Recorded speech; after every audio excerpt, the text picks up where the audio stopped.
And gentlemen, it is great to see you all. Welcome to the Daily Power Parsha. This is our opportunity to explore, to study, to learn, to grow, to be inspired, and hopefully to laugh a little bit. It is wonderful, as always, to see you all here. So let's get started. I'm going to pull up my screen in a moment, and we are going to study together. Okay. Torah portion this week is Eikev, and we are holding here on a Tuesday, which means that we're mainly going to focus on reading number 3.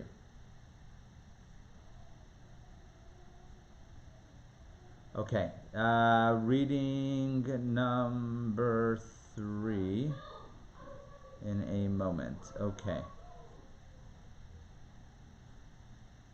Here we go. Let me just make sure that we finished reading 2.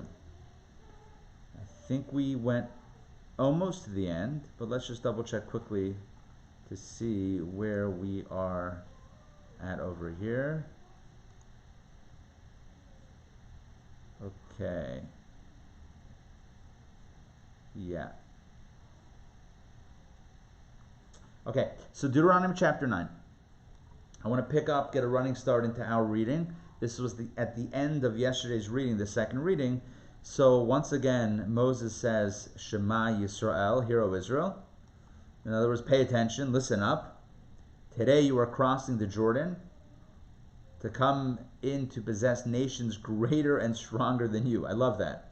It's like, let's put the facts on the table, right? The Jewish basketball team, the Jewish football team, the Jewish... probably not going to be the biggest and the strongest. That's the way it is, right? And there's no different... It's no different when you're talking about the Jewish army. It's probably smartest. Yeah, we got very strategic. Very behind the scenes, it's fantastic. But in the trenches, it is what it is. Moses, I love it. He's calling a spade a spade. He's like, listen, this is not what we're going to be known for. We're not going to be known for, the physical strength necessarily. There are great cities. They are fortified up to the heavens. Sounds like the Spies 40 years ago when they were dissuading the Jews from going into the land. Remember, we spoke about the Spies. Like, oh no, it's so formidable. But this is Moses, right? Moses is speaking to the people. Give me 1 second.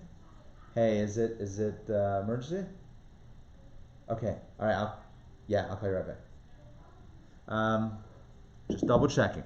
Okay, so here's the deal. Moses is saying, speaking to the people, you're going to go in and you're going to encounter nations that are great and strong, greater and stronger than you. The cities are fortified.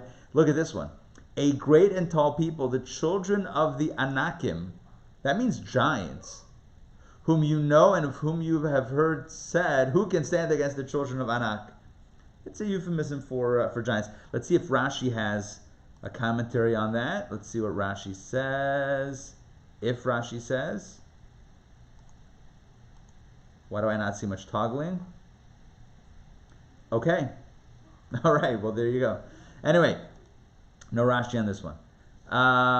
However, Moses says, and this was at the end of yesterday's reading, we didn't explore it inside. He says, you should know this day that the Lord your God, who passes over before you as a consuming fire, he will destroy them and he will subdue them before you. You shall drive them out and destroy them quickly as the Lord spoke to you. And parenthetically, it wasn't to destroy all of the people. The first approach was an approach for peace. But if you're not able to work out the peace, then the Jews were told to conquer the land. Okay, now let's jump into reading number 3. The themes of Moses' speech continues. And he talks about the dangers of arrogance. And in this case, spiritual arrogance. Moses says, do not say to yourself, when the Lord your God has repelled them, the other nations, from before you, saying, because of my righteousness the Lord has brought me to possess this land. And because of the wickedness of these nations, the Lord drives them out from before you. He says, don't tell yourself, don't be convinced that it's because you're so good and they're so bad, that's why you're getting the land and they're out. Look what he says, Moses. You got to love him. Not because of your righteousness or because of the honesty of your heart do you come to possess the land, but because of the wickedness of these nations, the Lord your God drives them out from before you, and in order to establish the matter that the Lord swore to your forefathers, Abraham, Isaac, and Jacob. If not for that ancient covenant and promise, he doesn't say that, but the implication is a lot is riding on that old promise. The point is, it's really, like I mentioned this several weeks ago when we were encountering the blessings of the evil prophet Balaam. And I said, it's weird. You have this enemy of the Jewish people who ends up blessing the people, like the greatest praise of the Jewish people. How wonderful you are, your tents are so lovely, blah, blah, blah. All this wonderful stuff is coming from the enemy. And Moses, he speaks harshly sometimes. And here's one example. But and I explained then, the reason is because if Balaam speaks nicely, if the enemy curses you, you don't take it seriously.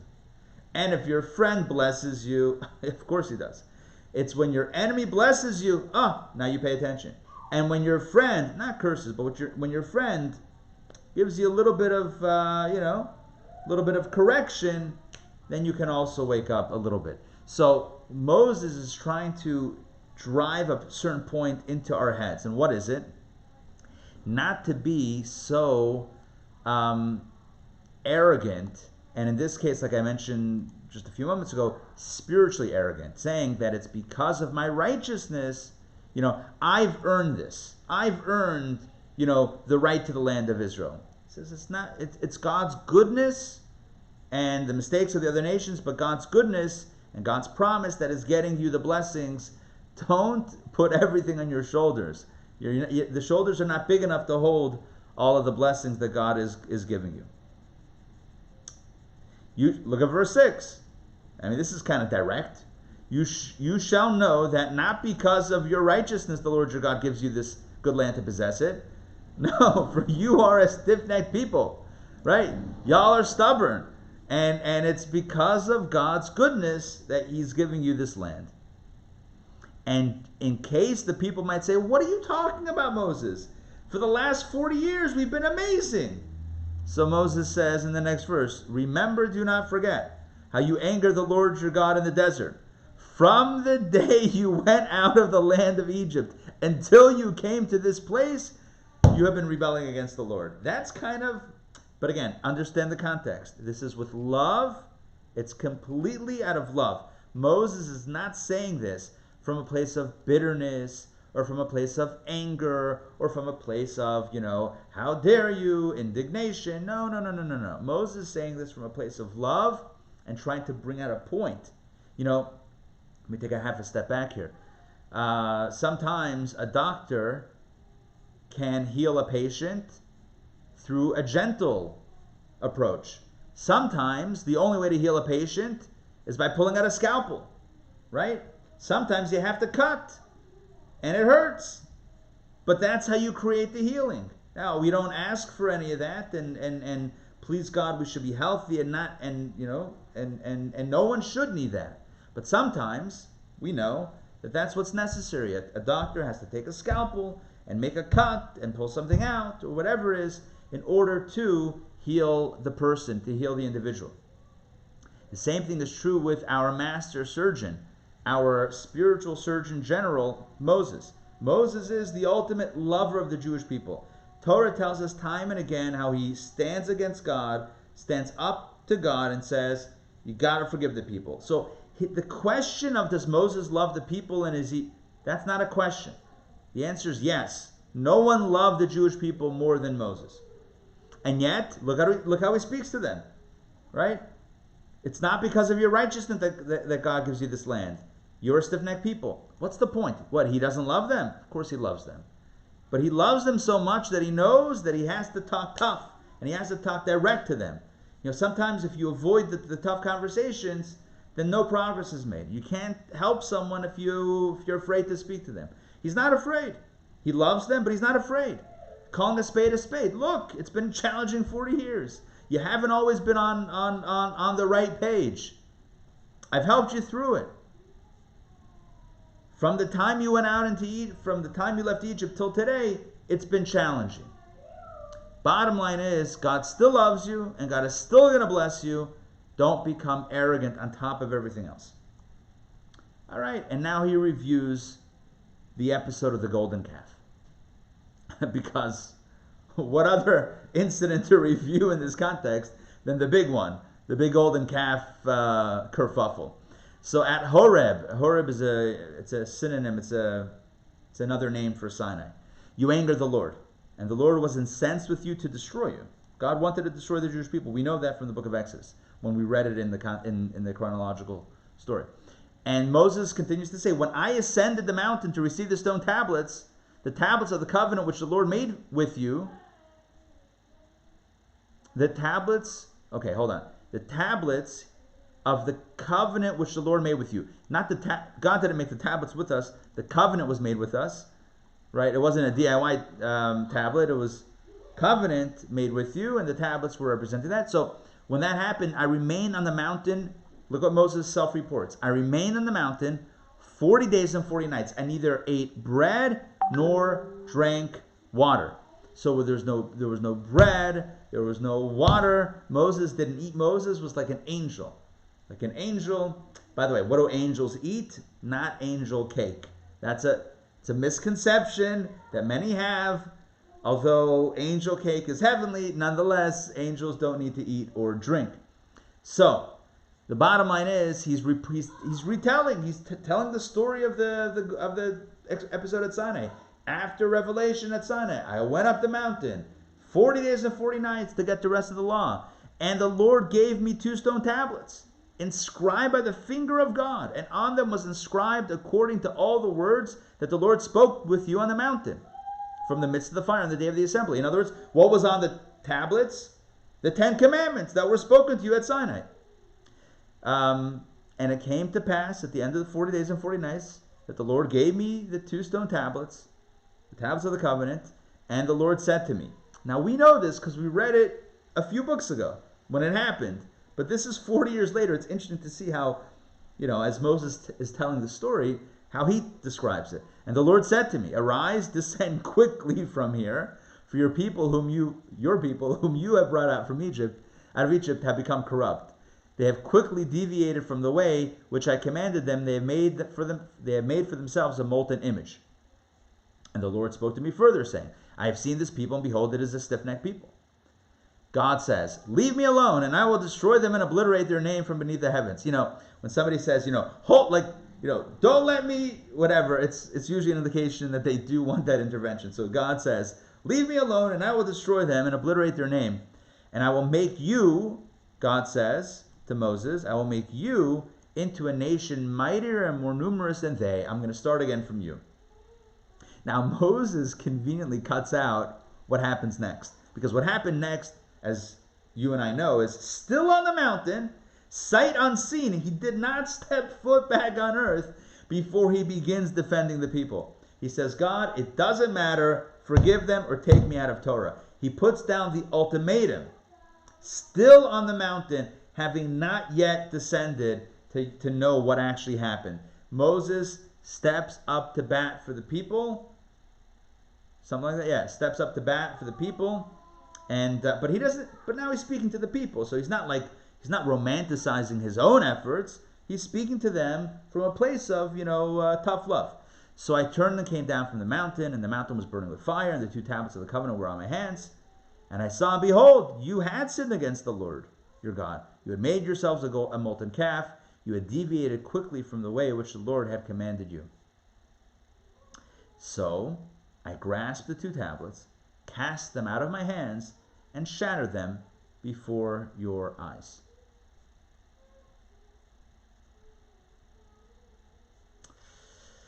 So Moses continues. Before we continue with the narrative, Moses says he took the tablets and broke them. We've discussed this many times. We've discussed this even recently, I think, maybe even last week at some point in the Daily Power Parsha. But this notion of Moses breaking the tablets is very bizarre, right? Break something of the people. Don't break something of God's. God just made, right? God just gave you tablets, right? You're holding God's tablets, written by the hand, so to speak, of God. So you break them because these people are doing something wrong. That doesn't make any sense. It doesn't sound right. On a simple level, you could say, well, this was God's gift to the people, and he felt that the people weren't deserving of the gift. The people are not in a state to receive the gift. He's breaking the gift. But as the commentators ask, why break the gift?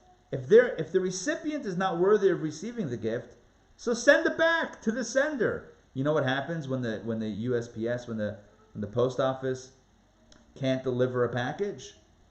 You think they blow it up? It's like, oh, I'm sorry, we can't find the address. Let's detonate it. Let's explode it. Well, who does that? It's meshuggah. You can't find the address, so you just start smashing it with a hammer. Who does that? You hold it. Yeah, return it to the sender. Figure it out. But why break it? So everyone believes. Everyone in this story believes. So why did Moses break the tablets? Because he was upset at the Jewish people. Number one, it sounds like anger issues. You're upset, so you're breaking things. Okay? I mean, that's like throwing a tantrum. I mean, that sounds like a young child. You're upset, so you break something. Number one, that doesn't make sense. Number two, no, not upset, but the Jewish people don't deserve it, so I'm going to break it. They don't deserve it, so give it back to God. Bury it. What happens when a holy item in Judaism becomes unfit for use? Let's say a Torah becomes, not kosher and you can't fix it. You bury it. You dig a hole in the ground and you bury it like you do to a human being, out of honor and dignity. You lay it to rest. So why doesn't Moses dig a hole at the foot of the mountain and bury the tablets in their sanctity? No, he takes it and smashes it. It's like, God forbid, somebody had, a synagogue's Torah scroll is no longer fit for use, and the scribes can't fix it. So what do? They have a public smashing of the Torah. Well, what kind of business is this? Who does that? But you and I know the answer. Right? You've already heard me say the answer before. But I don't mind saying it again, because it's the crowning achievement of Moses. This incident that I have highlighted, verse 17, I think it's chapter 9. Yes, chapter 9 of Deuteronomy, verse 17. This is the ultimate moment of Moses' career, so to speak. He broke the tablets, not out of anger, and not out of frustration with the people, and not, well, you don't deserve it, so you're never going to get it. No. He broke the tablets because the tablets carried the very law that the Jews had violated. And the tablets stood as the prosecutor against the Jewish people. Because when the crime was to be read against the Jewish people of idolatry, right, where does it say that you can't serve idols? Right here, Moses says, not anymore. No record of the law. We've just, it's like when the company gets word that the FBI is coming in, there's a lot of shredding that happens. Not saying that I'm just saying. So what's the point? The point is that God is angry at the Jewish people. Why? They served an idol. So Moses says, I don't know what you're talking about. Where does it say that you can't? I have no recollection. The tablets, I just dropped them. I'm so sorry. What did they say? I wish I would have taken a photo or a selfie with them. It would have been great if we had some photo evidence. But what are you going to do? This was the greatest achievement of Moses. Moses loves the people so much, he broke God's tablets. He smashed God's tablets. Moses loves the people so much, he takes God's holy tablets and destroys them. It's unprecedented. I mean, how many times do we condemn the other person when they're guilty, or even if they're not guilty? We get angry at them, we turn on them. And Moses shows us another way, which is you come to someone's defense even if they're guilty. Come to their defense. Does it mean that we let every crime slide? No, but there's a context here. Yeah, the Jews made a mistake. God's upset. Moses says, we'll get through this. We'll get through this. No one should act rashly, right? Remember, all of this is in the context of Moses speaking harshly to the people 40 years later. But he recalls this episode that actually reveals his love for them. He is there cleaning up the mess by breaking the tablets. All right, let's continue. And I fell down before the Lord as before, 40 days and 40 nights, which means that he went back up the mountain for a second round. I neither ate bread nor drank water because of all your sins you had committed by doing evil in the eyes of the Lord to anger him. For I was frightened of the wrath and the fury that the Lord was angry with you to destroy you. And the Lord hearkened to me also at that time. And also with Aaron, Moses' brother, the Lord was very furious to destroy him. So I prayed also for Aaron at that time. And I took your sin, the calf, which you had made. Yeah, whatever happened with that golden calf? And I burnt it with fire, and I crushed it, grinding it well until it was fine dust. And I cast its dust into the brook that descends from the mountain. Basically got rid of it. Okay. What about the sin of the spies, you're wondering? Yeah. So Moses continues. And at Tavera, and at Massa, and at Kirotataiva, you provoked the Lord to anger. All of different places where the Jews complained or didn't believe or whatever. And when the Lord sent you from Kadesh Barnea saying, go up and possess the land I've given you. That was when the spies were sent to check out the land. You defied the word of the Lord your God, and you did not believe him, nor did you obey him. So, in summation, you have been rebelling against the Lord since the day I became acquainted with you. From the day we met, it's been challenging. But this is love. It's harsh, but this is out from a place of love. He goes back to the episode of the golden calf. So I fell down before the Lord 40 days and 40 nights. So I fell down before the Lord 40 days and 40 nights that I had fallen down, because the Lord had said to destroy you. And I prayed to the Lord and said, O Lord God, do not destroy your people, your inheritance, which you have redeemed in your greatness and which you have brought out of Egypt with mighty hands. Remember your servants, Abraham, Isaac, and Jacob. Do not turn to the stubbornness of the people, to their wickedness, or to their sin.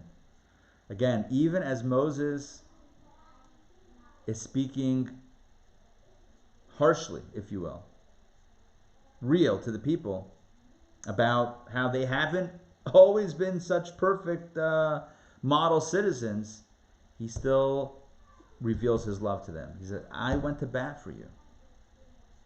I didn't leave you hanging out to dry. No, I went to bat for you. Lest the people, this is what he says to God, you got to forgive them. Lest the people of the land from which you brought us out will say, the Egyptians, lest they say, whoever's left, because of the Lord's inability to bring them to the land about which he spoke to them, because of his hatred toward them, that's why he brought them out to God. He uses this argument on God. You want the Egyptians to say that you never loved the Jewish people, you only took them out because they actually wanted to kill them?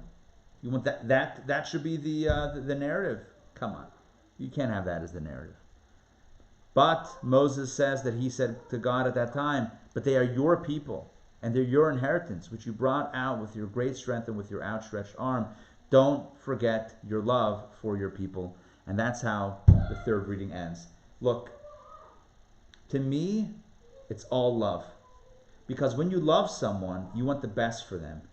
And one measure of the best, or one expression of the best, is you don't want to see them make mistakes that will hurt them, or let alone make the same mistakes that they made in the past that have hurt them in the past, or that have caused challenges. Moses, in his final remarks to the people, we're coming down to the wire of Moses' life. He used the expression, you may have noticed it. He said, today you're crossing the Jordan. You saw that? Where was that? Well, that was somewhere. Maybe it was at the end of reading 2. Yeah, maybe at the end of that reading. Yeah. At the beginning of this chapter. Today you are crossing the Jordan. Was it the last day of his life? Was it literally today? Was it, within a few days or within the week? I don't know. We need to look up the commentaries. See if Rashi has anything on that one. No. I already checked it before. What today? Either way, whether it was literally the last day of his life or whether it was a few days before, this is the end. And in the end, Moses reveals his love to his people. Because when you love, so you want the best. And when you want the best, so then you have to talk direct sometimes. Because if you don't address the stuff, then nothing changes. Right? Like one of my favorite lines that I heard from one of my teachers, Rabbi Simon Jacobson: if you think what you thought and you say what you said and you do what you did, you'll have what you had. Nothing changes, nothing changes. If you repeat the same stuff, you'll have repeated the same stuff. It is what it is. Or it was what it was, and it will be what it will be if nothing changes. What Moses wants is, he wants the people to carry on without him in a position of strength and success. But he knows that it's tied into their spiritual integrity. And so he says, you should know that you're getting the greatest prize, a prize that I'm not getting. You're getting the land of Israel. But don't think that you can just keep on going the way it's been the last 40 years. Don't think like, well, this is the reward, so we must have been doing everything right. No. You want me to bring out the laundry list? I will. I'm happy to go through it with you. And I'm happy to go through how close you got to to everything being eliminated. And I rescued you guys. We're here. It's good right now. But you can't be lax like before. You can't just be business as usual like it was the last 40 years. Because I'm not going to be around. So, he says, my brothers and sisters, keep the faith better than before. And always remember that everything is God's kindness and God's blessing. That's the core, that's the energy, that's the heart, if you will, of the third reading of Eikev. I'm always moved. The book of Devarim, the book of Deuteronomy it's a love story. That's what it is. It's a love story. It's a final message. It's a will and testament. Fine. It's final, but it's a love story. It's the love of a leader to his people. That's what it is. The love. If he didn't care, he would have been, see you later. I'm gonna relax and kick back and enjoy my last few days, or be upset, my last few days because I can't go into whatever it was. He spends his energy, his time, his efforts, his focus on trying to instruct and guide the people. It's a beautiful message. All right. Thank you very much for joining me today. Hope you continue to be inspired by the words of Moses. I know I am. It's every time I read it. And that's why I wonder, I don't want to even skip around. I want to read all the verses because each one is so laden with emotion. Hope you were inspired by it. Once again, tonight we start the course, the Jewish course of why. You might be asking, why are we doing this course? Aha! You have to come tonight to find out. That might be our first why question.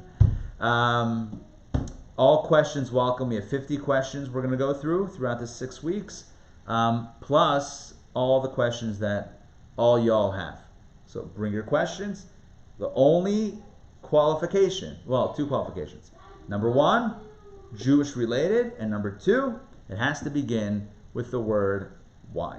You have to phrase it in the form of a why question. All right, that's it. Any questions, comments? I have a question, Rabbi Ari. Yes.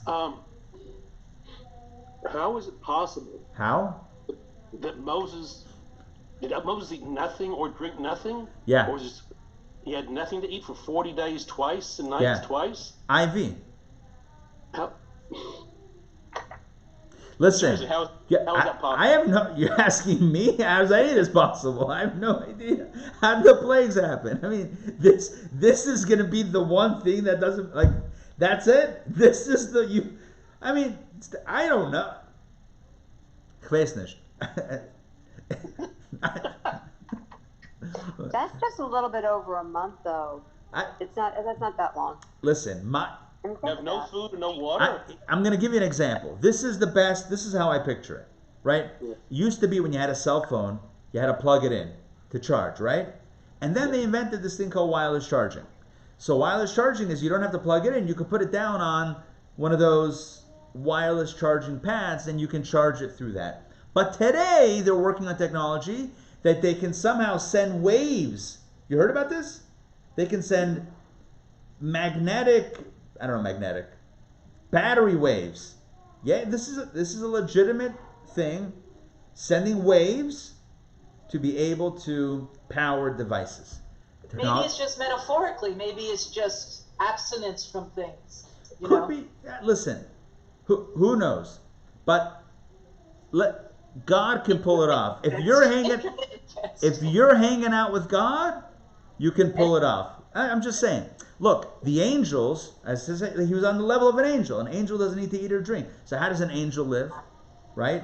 What about I don't know. Angels exist on a different level. So Moses at that time was on a different level. He crossed over from mortal man, from mortal human, to an otherworldly creature for 40 days until the rude interruption of like, oh, by the way, they've gone off the rails, it's over. Like, no. Anyway, but I don't know that I can give you, Now, 1 second. I will say, my bet is that there are commentaries that take something, there are commentaries that take a mystical approach, and a metaphoric approach, and there are commentaries that take a more rational philosophical approach. Could be very possible that some of the rational commentaries discuss this 40 days and 40 nights without food and water, and maybe bring up some of the points that were just brought up about, was it metaphoric? Was it this, that, or the other? I don't know. I don't recall. I can look it up. I can look it up and see if I find anything. I'll let you know tomorrow if I find anything, or maybe by text or whatever.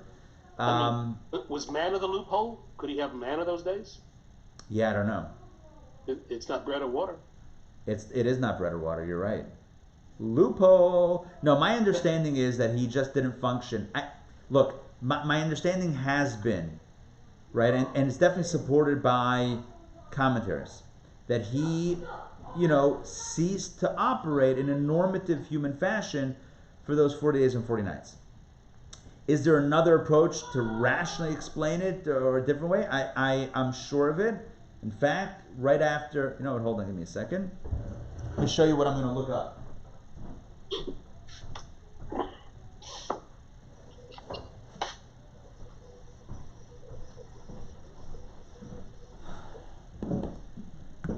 This is my Makraos Gedolos. This is on the book of Exodus, because that's where I think it originally appears, this 40 days and 40 nights. I don't think this is the first time it appears. So the commentaries would probably be in the first instance of it. But this has like a dozen or so commentaries. I think I've showed this before. The Torah text is only these 3 lines. Everything else is a collection of commentaries. So I will look this up. I'll find the relevant verses and see if I can find anything interesting. I'll let you know. Cool. Thanks. Sure. All right. See you hopefully tonight. And that's it. Enjoy. Have a wonderful day. Thank you. Yashkoach. Pleasure. Good to see everybody. Hey, Centrine. Good to see you. Thank you. Pleasure. Bye, Steph.